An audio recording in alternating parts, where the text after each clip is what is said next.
I'm Varda Sharma, editor Newsband, daily English newspaper of Navi Mumbai. Today we have with us Sushank Tomar, who has been appointed as Animal Welfare Officer of Maharashtra to monitor animal welfare laws in the state. He has been working relentlessly in the field of animal welfare rights for the past 7 years and is the founder of Citizens for Animal Protection Foundation and heads the Animal Rights and Advocacy Department in the foundation. Welcome, Sushank. Thank you so much. Sushank, many large section of people are unaware of the animal welfare laws. So, how do you plan to spread awareness regarding this? Honestly, this is in my opinion, is the root cause of the problem, as most people are not aware. So, I personally feel that we can be a little more creative while making people aware, because if we just share the information which is there in the law and the process that needs to be followed, people might not be interested. So to grab people's attention and to make them aware about what laws are there and how you can proceed in case of animal cruelty or any case of violation of animal laws, we plan to make people aware through sessions specifically, because we have different sections of the society that needs to be trained and taught and told what needs to be done. And we have to use different approaches in every situation. For example, in case I'm approaching a police, the approach needs to be very professional and very straight to the point. When I'm addressing a crowd in a society or in a group of people who are not aware about who don't know anything about animal laws, the approach needs to be very light. So we plan to take sessions for these different sections of the society and to be a little more creative, as we have a team of all the youngsters. So we are creating also a skit, a street play kind of thing, in which we'll be demonstrating all these things to the audience, obviously the larger audience, and making people aware about the animal laws and how they have to coexist with each other. Other than that, we have certain social media campaigns which we also implemented last year. So we have animal cruelty weeks, in which we specifically make people aware what all violations are there in terms of animal laws. When you talk about animals, there's not just dogs and cats. There are other animals also. There are large animals also. There are so many areas in Maharashtra where we see cattle, where we see donkeys and horses and other animals. We have seen camels also during this COVID times. So the laws are same for all animals. It's just you need to just identify what kind of violation is happening and come on a solution. You have to always use a solution-oriented approach and tell them what needs to be done in this kind of situation. But unless people are aware of what laws are there and how we can come up with a solution for each and everything, it's very difficult for us to make a society in which there is no violation for animal laws.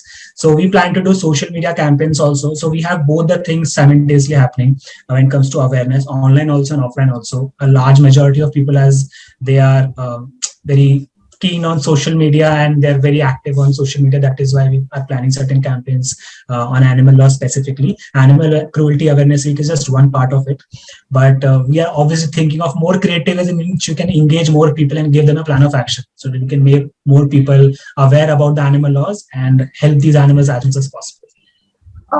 Many cases of animal abuse and violation that they get unreported, they do not get reported. So how do you plan to change this scenario? Right. So I'll give you an example. So we receive around 5 to 10 cases per day of violations of animal laws. And out of those, only 1 to 2% are reported. Now, the reason, there are multiple factors, multiple reasons which are, to this particular problem. So in this situation, we are personally, as an organization, as an animal welfare officer, I am trying to empower people with the right information and right approach. Now, in both the cases, you cannot use everything everywhere. For example, in case there's a society issue in which they're harassing you or they're ganging up on you for feeding these stray animals or for taking care of these animals. Now, always we cannot use the same approach. We cannot tell them these are the laws and these are my rights and all that, because there's so many laws which are in favor of feeding animals and taking care of these animals for that matter, because stray animals are the collective responsibility of the society. It is not my responsibility or your responsibility. It's a collective responsibility of the whole society. So we plan to empower people with the right information and right approach, because it's very difficult for me or any other animal activist or an animal welfare officer to reach everywhere. People call us on a helpline number and they say people are fighting and they're ganging up on me. You please reach the spot. I cannot just sit in my car and come to your place. So my job is to guide you on what needs to be done. So I can empower you. I can tell you, okay, this is the process. You call the police, this is the number. You tell them this is happening. For example, in case you're a woman. So as a woman, you have more rights than men. So in case people are coming and harassing you or ganging upon you, just call the women helpline number. They will come and take those people. And in the police station, they will question, okay, what is the problem? Now the primary problem is they harassing the women. Now the secondary problem will be the animal feeding. So as a woman also, someone needs to be aware of what all rights are there. So I am there to support you in case of animal laws, but we as citizens have to be aware about all the laws which are in the country. So I generally, me and my whole team, we try and empower people with the right information, right approach, so that they can handle their situation better. Because most of the problems can be solved locally. There's no need for an intervention from a district level or state level. Generally, people complain to me from different states also. So I generally try and empower them ki what all steps you need to follow in case the certain authority is not listening to you. You have filed a complaint, you have given a written complaint, you have told them what needs to be happen, what is happening, you have given the proofs and everything. But in case the specific authority is not functioning and they are not replying to you, they're not resolving your query, in that case, I can pitch in and I can ask them a question, why you are not doing so. Because as I'm representing the state government, I have the right to question them. And that is how I empower the police. First, my job is to empower you as a citizen of what needs to be done. If you have followed the whole procedure, then I will empower the police or the other authorities which are not functioning. So I honestly always make sure that I empower people because I cannot reach everywhere. That is why it's my job and responsibility to make sure that I make people aware of the right procedure. Because in judiciary, we have a procedure. So that procedure needs to be followed. Because for example, any case happens of animal cruelty or any of that matter, the matter goes to court. So I'm always thinking from that perspective that the matter will be addressed in court. So in case I lack documentation, I lack proof, that matter will not stand in court. So we have to make sure that we tell people ki whatever you are doing, you have to document it. Without documentation, I understand their verbal complaints, honestly. I understand where they're coming from. I understand their feelings and emotions.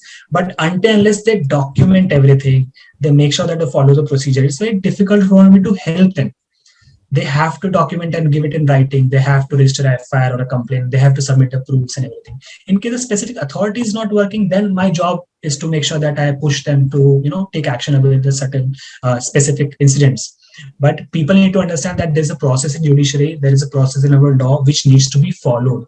And I always make them understand what needs to be done in this situation and how you can make your case strong.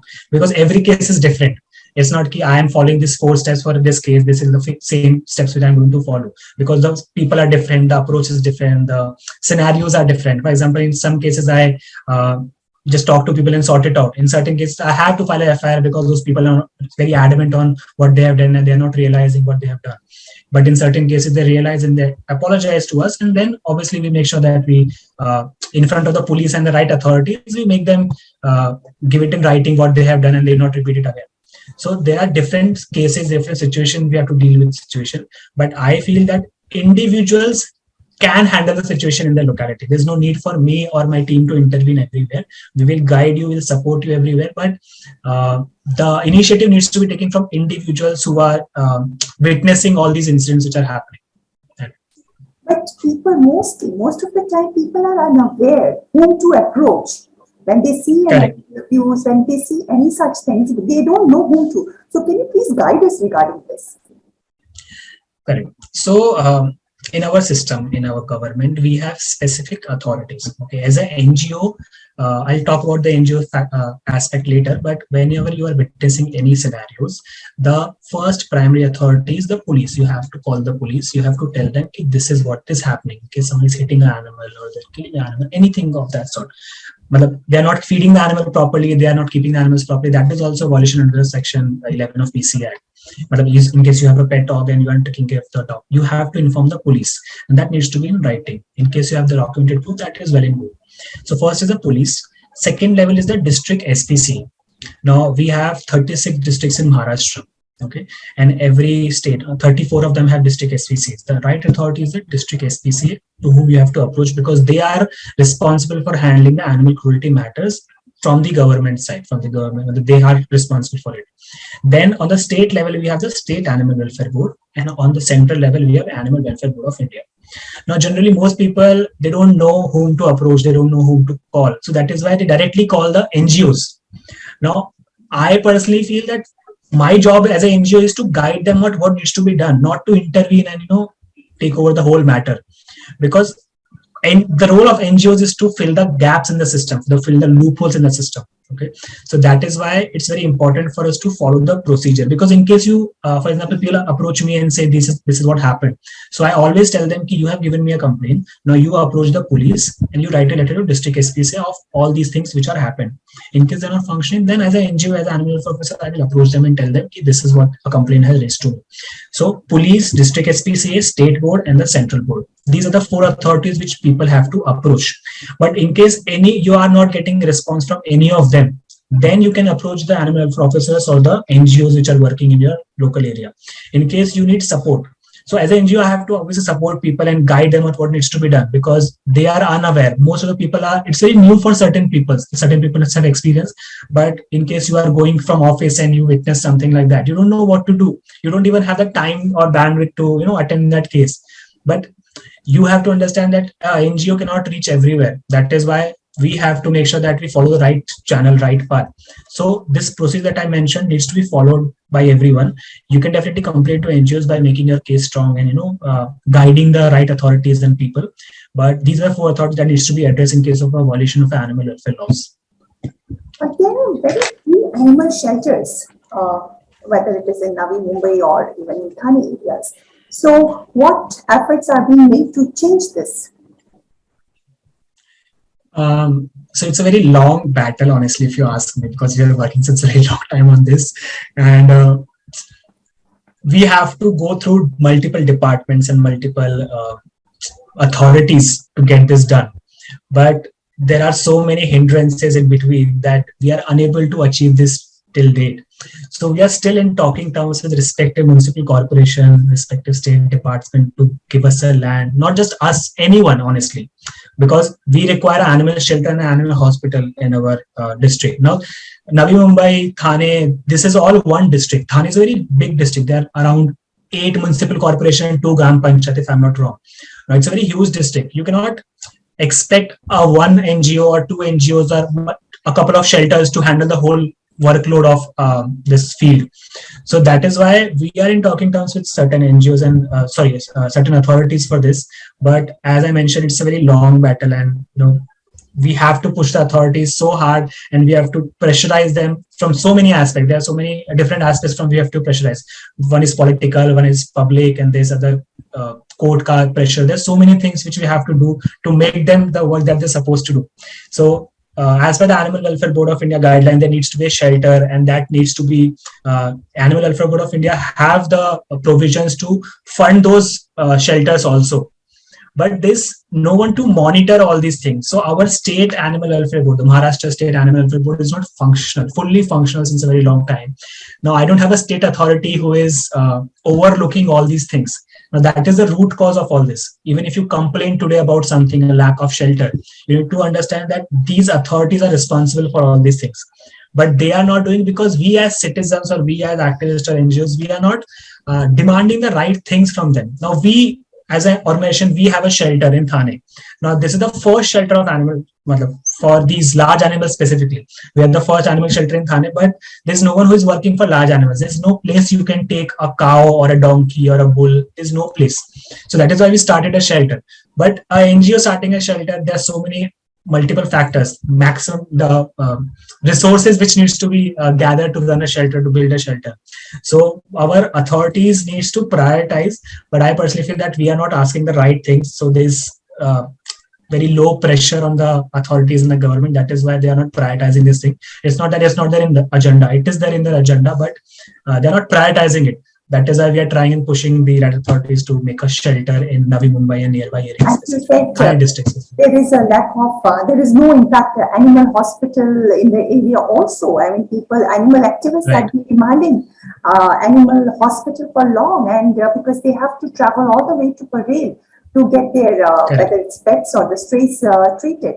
So what, as an animal welfare officer, are you planning, or your team trying to push this towards this? So honestly, we are working on this since a very long time. So I'll tell you some facts. So under the PC Act, which is there to protect these animals, we have certain rules which are laid under by the central government. So one of those rules is the Establishment Rules 2001, under which every state government was directed in 2001 that you have to make a state board for the welfare of these animals, and a district SPCA. Under the establishment, it's clearly mentioned that every district should have an animal hospital. There needs to be a government vet. There needs to be a facility to treat these animals. But the recent information which I received from the government, which is on paper, the government claims that we have 34 district SPCAs and all are functional. Now, this is just on paper, because I literally went to every district in Maharashtra to verify this and call them and mail them everything. The reality is that in Maharashtra, we have just one district SPCA which is functional, which is the Bombay SPCA. There's no other district SPCA which is functional. This is all on paper. You don't have a number also of these district SPCA whom you can call and register a complaint. So the ground reality is very different. Now, my job is to make sure that I verify this information and tell this to the court, so that they can direct the government to make sure that they follow the procedure. These rules are from 2001, and since then these are not implemented. Now the whole workload is coming on the individuals and the NGOs that are working, and we don't have the unlimited resources to help these animals. We receive around 70 calls per day on our helpline number, and it's very difficult for me to handle those 70 calls every day, because I don't have the bandwidth to help those animals. That is why we are pushing the government to implement these laws. And it's not that I am saying this out of my mind. This is laid by the central government. There's only Supreme Court guidelines also. So there was a case, Gauri Moniki versus Union of India, under which it was directed by the Supreme Court that you have to make sure that you make a functional district SPCA. After that Supreme Court order, they made the SPCAs on paper. So as an animal welfare, I'm just trying to push the government to implement these laws. So we have animal laws in our country, we have rules in our country. It's not that we don't have strong laws or rules. There needs to be amendment, because since 1960 there's no amendment in these laws. But the current laws and rules which are there, they are sufficient in case they're being properly implemented. So as I was appointed as animal welfare officer, I am into the system now. So I have more responsibility than any other individual or activist.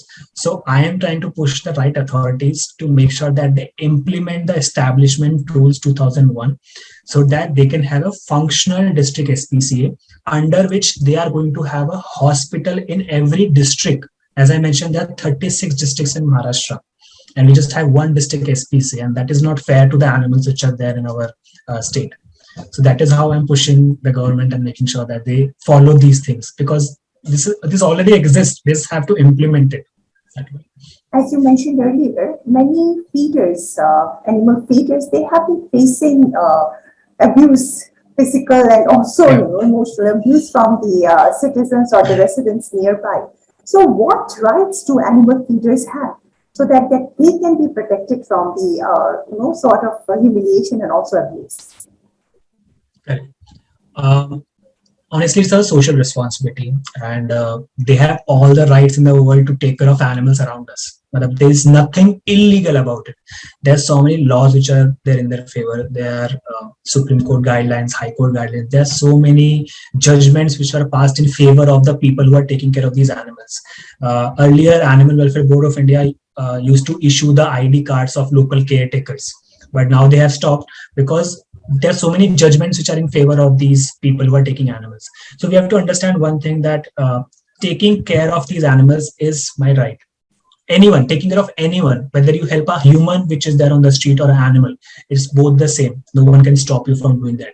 It's just that I personally feel the approach that we use in these kinds of situations is very resisting. So whenever you are feeding or taking care of these animals in the area, and there's someone who is opposing you, or they are either coming to you or saying something about it, I feel that generally people resist, and they're always ready to come back and give them back something. I personally feel that in case you can try and strike a conversation and come on a middle ground, that will help a lot. Because as I personally feel that most of the people are aware now of all these animal rights and all the rights they have of feeding and all these things. But in case there is a society in which someone is opposing feeding of these animals, we can have a conversation. We can make them aware about the laws which are there, what all rights these people have. But at the same time, we have to think that we always think from a human perspective also. We are obviously working for animals. But in case we don't respect the human aspect of it, then it is going to be a clash in between both the things, and the solution is never going to come. That is why whenever I receive a complaint like that, I always make sure that I empower the people with the right approach and tell them these are the laws and these are the rights that you have. But at the same time, you have to listen to what the other people has to say and come on a middle ground.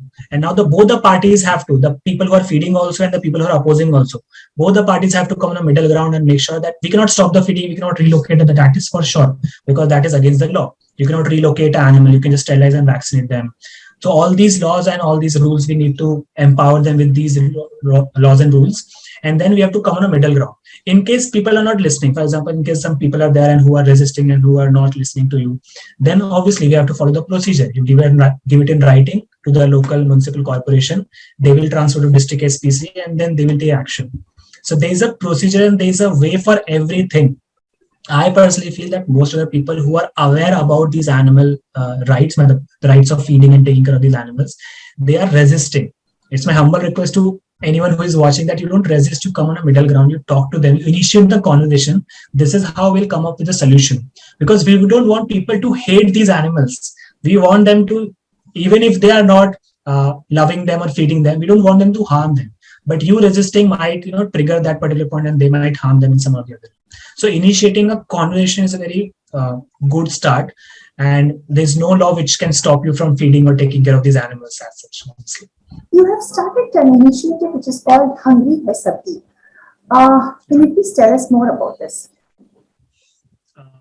Yes. So we started this campaign when the pandemic hit around 2 years ago. The state was on complete lockdown, and we realized there are so many animals which are there on the street, which are dependent on humans for their survival, or garbage for that matter. There are so many scavengers on the street also. So we realized this problem and we started feeding in the nearby areas. Then we understood there are so many people who are feeding these animals. So there are local caretakers in every area. So we started from Thane, honestly, started from Thane station by feeding 40 dogs every day by taking the permission from the relevant authorities and all that. Then we realized there are so many people who are unable to get out of their house, but they can take care of animals in their community. So we tell them community animals because we have a definition. Stray animal is an animal jiska koi dhyan nahi rakhta. There is no one to take care of the animal. But community animal is an animal to which you feed, you vaccinate them, you neuter them. So that is how we change the definition from stray to community. So there are so many community animals in which you can feed and take care of them. So that is how we started giving the people food. So we requested all the local people to start feeding in the nearby areas. So this campaign lasted for around 2 years and still obviously in function. So for 2 years, we supplied food, anything and everything. We started from dogs, honestly, then we went to cat, and then we started feeding the large animals also in nearby areas. We started from Thane and then we expanded to whole Maharashtra.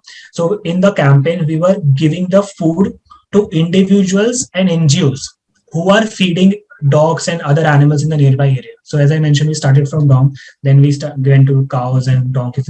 We literally fed camels also. There are so many camels which were, they were used on beaches for joyful rides, but they were hungry because there was no food and they lost livelihood, the people. So we supplied food and they were feeding the people. So we were feeding the animals in the whole Maharashtra, and I'm proud to say that we fed around more than 4,000 animals on an everyday basis by supplying food to them.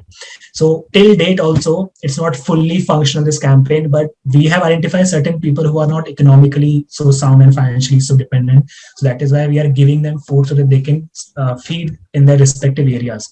Because I personally believe in humans. There are so many good people around us.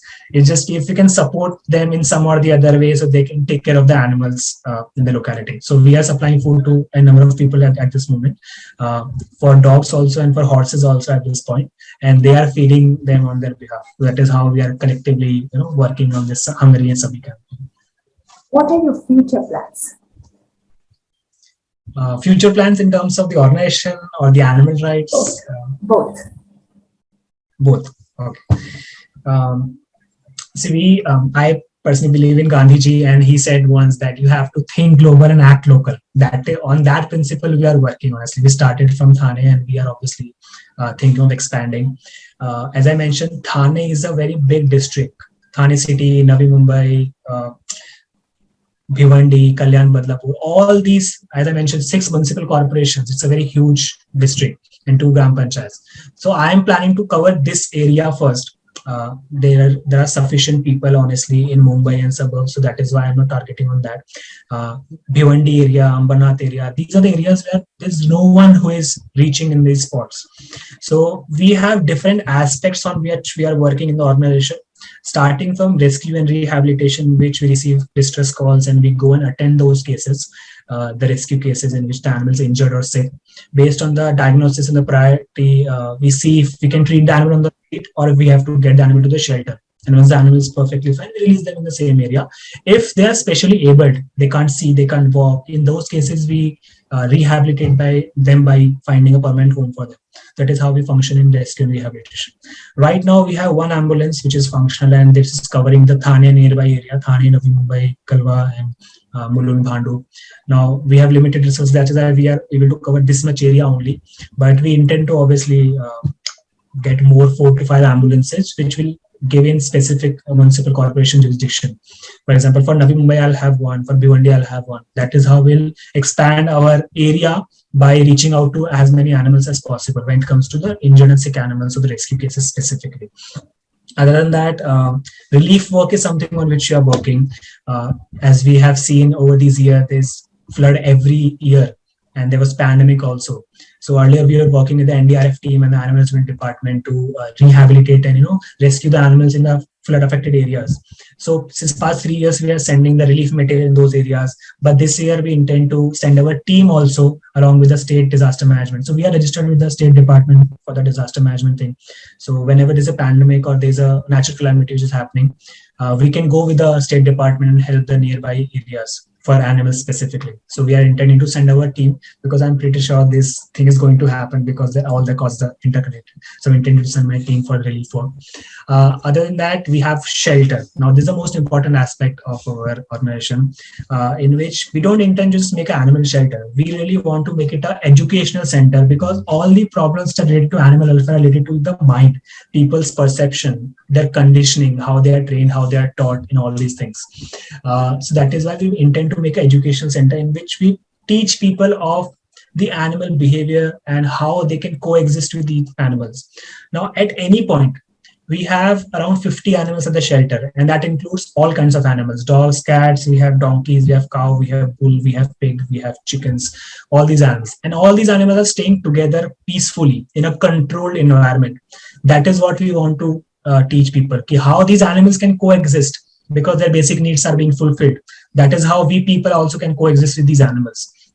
It's not their mistake that we have done this urbanization and concretize everything. Now, it's not their fault. That is why it's our responsibility to make sure that we take care of these animals around us. So that is why we intend to make an education center. We are still in the phase of building the shelter because we don't have sufficient resources to build the shelter at once. So we have limited capacity and we have a bigger space for us to make a shelter for large animals and small animals specifically. So that is how we are working the shelter aspect. And we intend to make this shelter a model which you can implement in every district, eventually every state. Now, if this particular shelter model is successful, so we intend to make it every district of Maharashtra so that we have a space to take care of these animals in every district, because we cannot get an animal from Ratnagiri to Thane every time. It's very difficult for us to address the complaints from other districts. That is why we transfer the cases to other NGOs and other departments. But if we have a shelter in all these specific areas, it's very easy for us to function. So that is why we are making sure that we make it fully function, and this model can be implemented in other district and eventually other state, and we go pan-India. That is how we are going to expand our shelter work. And then there's the awareness and the legal aspect. Now we are working in 9 projects, starting from dogs and cats and the cruelty complaints, the basic thing that we attend every day. Now there is Ghoda Gadi, the horses which are used for joyful rides. As per a court order, these joyful rides are banned in Mumbai. But I was wondering, why is it not banned in other districts? So that is why we are making sure that these joyful rides should be banned in other districts also, because these places are now urbanized. The horses cannot go and work in traffic just for the entertainment of people. That is why, considering that judgment from the Bombay High Court, we are making sure that we file a petition in the High Court for other districts as well. I'm not talking about the areas which are still, they use for transportation and other means of. I'm just saying for the joyful rides. So if you see any horses which are being used for joyful rides in another BMC jurisdiction, they are illegal. You can file a complaint and they will be obviously taken action will be taken against them.